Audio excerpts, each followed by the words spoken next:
प्रिय विद्यार्थियों, आज अपने इस चैनल में हम अर्थ क्विज़ लेके प्रस्तुत हुए हैं, यानी कि हमारी पृथ्वी से संबंधित 10 महत्वपूर्ण ऐसे प्रश्न जो हो सकता है आपको पता हो और नहीं पता हैं तो आप आज इन प्रश्नों से रूबरू होंगे। इनके उत्तर आप ज़रूर लिखते जाइएगा, जो आपको हमेशा आगे आने वाली कक्षाओं में बहुत ही महत्वपूर्ण रहेंगे। तो ये नॉलेज आपकी जनरल नॉलेज है, इसमें आपकी बढ़ोतरी हो रही है, बहुत अच्छा लगेगा आपको। पहला क्वेश्चन है, which is the closest star to earth, यानी कि अर्थ का मतलब पृथ्वी के सबसे क्लोज यानी कि निकट में कौन सा स्टार है। तो बच्चों, पृथ्वी के सबसे निकट स्टार यानी कि सबसे पास में है तारा, जो दिखाई देता है तारा, ये है सूर्य यानी कि सन। इसका सही विकल्प आपका सन। पृथ्वी के सबसे निकट है तारा सन। इसी के साथ अगला प्रश्न है आपका,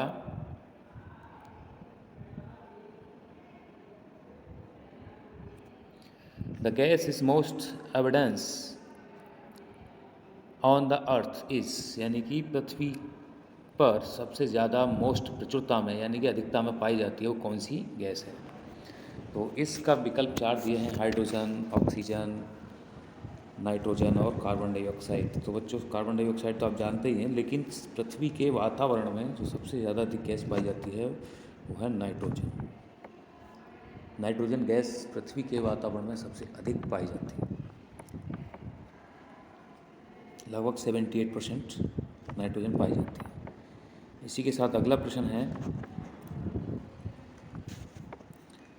is composed of molten rock that comes out during a volcanic eruption, यानी कि जो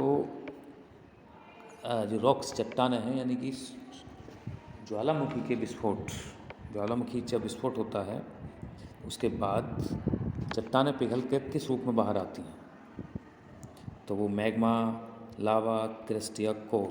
तो इसका सही विकल्प है लावा। लावा के रूप में लाल रंग का एकदम बिल्कुल लाल रंग का पतला पदार्थ सा बन जाता है चट्टानें पिघल करके उसकी गर्मी से।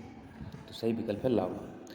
अगला क्वेश्चन है आपका, earth completes one rotation in approximately hours, एक चक्कर पूरा करने में पृथ्वी को कितना घंटे लगते हैं। अपने अक्ष पर पृथ्वी जो घूमती है तो उसके रोटेशन में कितना समय लगता है। तो इसका सही आंसर है आपके सामने 4 विकल्पों में से 24 आवर्स।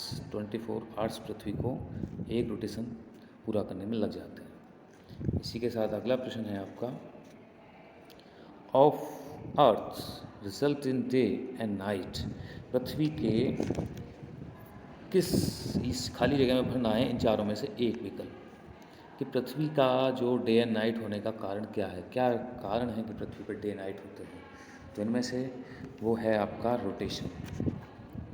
रोटेशन, पृथ्वी अपने अक्ष पर जब घूमती है और वो अपनी अक्ष पर घूमते हुए चारों ओर घूमती है। एक तो ये पृथ्वी अपनी जगह पे यहाँ पे घूम रही है, लेकिन घूमते हुई इस तरह से घूमती हुई सूरज के चारों ओर चक्कर लगा रही है। तो इस घूमने हुए चक्कर लगाने को ही पृथ्वी का रोटेशन कहते हैं। ठीक है, तो ये क्वेश्चन आपको ज़रूर अच्छा लगेगा। इसी के साथ अगला क्वेश्चन है, of earth result in the change of season, पृथ्वी के जो मौसम होते हैं उनके परिवर्तन होने का क्या कारण है। पृथ्वी के वातावरण में जब मौसम चेंज होते हैं तो उसके चार जो कारण दिए गए हैं उनमें से सही कारण है एवोल्यूशन। इसका कारण क्या है कि ये अभी पृथ्वी, जैसे ऊपर वाले प्रश्न में आपको बताया था, ये पृथ्वी है अपनी जगह पे घूमती है, अपनी जगह पे घूमती है, तो उससे तो दिन रात होते हैं, क्योंकि अपनी जगह पे घूम गई। सूरज के ये सामने थी, ये सन के सामने है पृथ्वी, जब ये हिस्सा सामने है तो यहाँ दिन हो गया, अभी पीछे वाले ये नाइट हो गई, इधर नाइट हो गई, ये सामने डे हो गया। जब घूम करके ये बैक ऐसे आई तो ये वाला इधर आ गया, ये इधर चला गया। इस तरह से पृथ्वी का ये रोटेशन हुआ। तो ये तो रोटेशन प्रक्रिया हुई पृथ्वी की। तो रोटेशन से दिन रात होते हैं, लेकिन दिन रात छोटे बड़े जो होते हैं, मौसम बदलते हैं, वो कारण है आपका रेवोल्यूशन।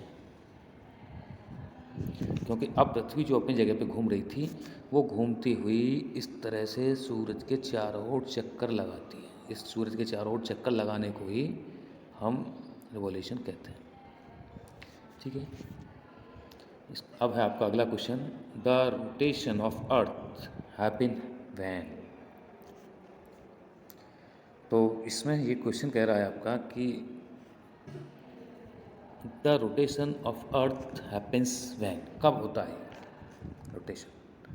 तो the earth orbit around the sun, the earth spin on its own axis, the earth orbit around the moon, the sun orbit around the earth. तो इसका सही विकल्प है the earth spin on its own axis. जब अपनी अक्ष पे घूमती है उसी कारण रोटेशन होता है। रोटेशन जो अभी बताया था आपको, पृथ्वी अपनी जगह पे घूम रही है तो वह रोटेशन हो रहा है, और घूमती हुई जब सूरज के चारों ओर घूम रही है तो वो दूसरी प्रक्रिया हो रही है पृथ्वी की। अगला क्वेश्चन है इन द, यानी खाली जगह में भरना है, season the earth is close to the sun. किस सीज़न में पृथ्वी सूरज के सबसे निकट पहुंच जाती है। तो देखिए गर्मी के सीज़न में बहुत गर्मी पड़ती है, कारण है कि सूरज के निकट पृथ्वी आ जाती है, तो गर्मी है, समर सेशन में जाएगा। तो इसके बाद अगला क्वेश्चन है alteration in the length, alteration in the length of the cell down.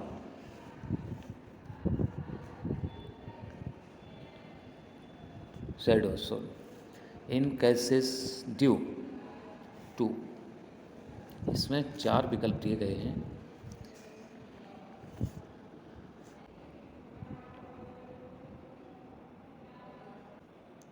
अगला क्वेश्चन है आपका alteration in the length of the shadows is cause due to, यानी कि जो छाया जो होती है हमारी छाया की लेंथ लंबाई किस कारण बढ़ती है। पृथ्वी की 4 जो इसमें सामने दिए गए हैं, earth revolutions, blockage of earth by the moon या अर्थ रोटेशन। अब यहाँ सूरज यहाँ है, अपनी जगह सूरज स्थिर रहता है, सूरज कभी चेंज नहीं होता, और सूरज आप यहाँ खड़े हुए हैं तब आपकी सेट यहाँ बनेगी। जब आप पृथ्वी घूम जाएगी सूरज के दूसरी साइड में तो आपकी छाया यहाँ होगी, और जब पृथ्वी सूरज के इस तरीके होगी बिल्कुल, सूरज जब आपके जैसे यहाँ पे पृथ्वी इस हिसाब से पहुँच जाएगी तो छाया आप रोटेशन के बाद आपकी छाया यहाँ नहीं बनेगी, बिल्कुल नीचे बनेगी छाया। इस स्थिति में ये कार्य पूछ रहा है कि रोटेशन या कौन सी ऐसी पृथ्वी की जो स्थिति है जिसके कारण आपकी छाया जो होती है बड़ी होती है। तो वो कारण है अर्थ रोटेशन। अर्थ रोटेशन के कारण व्यक्ति की छाया जो है बड़ी होती चली जाती है, छोटी बड़ी होती है पृथ्वी के रोटेशन के कारण। वो सूरज से कभी पास होती है तो छाया बिल्कुल छोटी होती है, सूरज से दूर होती चली जाती है तो उसकी छाया बढ़ जाती है। अगला क्वेश्चन है our solar system is the part of which Galaxy. हमारा सोलर सिस्टम किस गैलेक्सी का पार्ट है। तो इसका सही विकल्प है, 4 विकल्प दिए गए हैं। तो ये है सही विकल्प मिल्की वे। मिल्की वे को आकाशगंगा कहते हैं, आकाशगंगा का हमारा पार्ट है सोलर सिस्टम। उम्मीद है आज के ये 10 क्वेश्चंस जो हैं बहुत इंपॉर्टेंट हैं, आपको अच्छे लगेंगे, यानी आप याद कर लीजिए। आने वाले कभी भी भविष्य में आपकी प्रतियोगी परीक्षाओं में ऐसे प्रश्न आपसे पूछे जा सकते हैं। धन्यवाद।